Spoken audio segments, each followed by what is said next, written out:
يستخدم الطريق.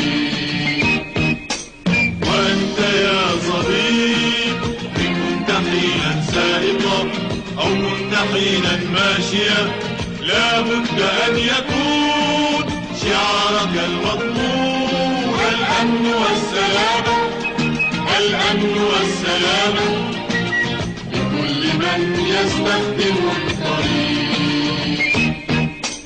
انظر إلى البعيد، الناس يعبرون، بل تعطهم حقوقهم ليعبروا الطريق، وكن بهم رفيقا لتأمن السلامة، الأمن والسلامة لكل من يستخدم الطريق.